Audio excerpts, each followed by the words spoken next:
talk about it. Kevin told Liam that he saw his dad looking up at the moon and howling like a werewolf. Liam said that he was a liar. Kevin dared him to say that again, but he didn't. Our dinner wasn't ready, and Sinbad had left one of his shoes back in the building site. We'd been told never to play there, so he told our ma that he didn't know where it was. She smacked the back of his legs. She held onto his arm, but he still kept ahead of her, so she wasn't really getting him properly. He still cried though, and she stopped. Sinbad was a great crier. "You're costing me a blessed fortune," she told Sinbad. She was nearly crying as well. She said we'd have to go out and find the shoe after dinner, the both of us, because I was supposed to have been looking after him. We'd have to go out in the dark, through the gap, over the fields, into the muck and the trenches and the watchmen. She told us to wash our hands. I closed the bathroom door and I got Sinbad back for it. I gave him a dead leg. I had to keep an eye on Deirdre in the pram while our ma put clean socks on Sinbad. She wiped his nose and looked at his eyes for ages and pushed the tears away with her knuckle. There. Good boy. I was afraid she'd ask him what was wrong with him and he'd tell her.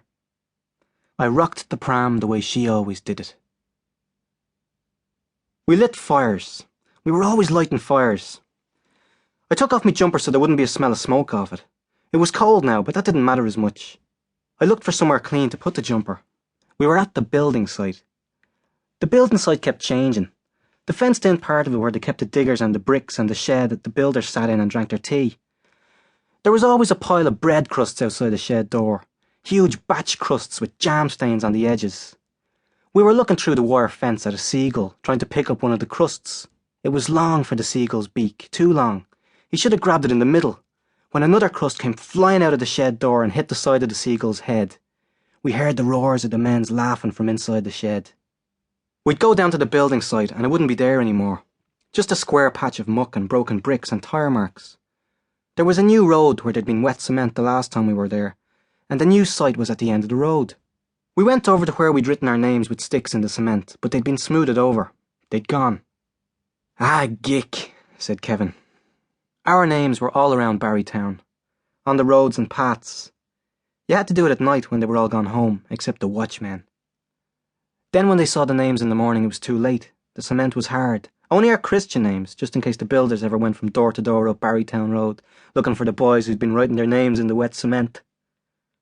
There wasn't only one building site, there were loads of them, all different types of houses. We wrote Liam's name and address with a black marker on a new plastered wall inside one of the houses. Nothing happened. My ma once smelt smoke off me. She saw me hands first. She grabbed one of them. "Look at your hands," she said. "Your fingernails. My God, Patrick, you must be in mourning for the cat." Then she smelt me. "What have you been up to?" "Putting out a fire." She killed me. The worst part was waiting to see if she'd tell me Dad when he came home. Kevin had the matches, a box of Swan ones. I loved those boxes.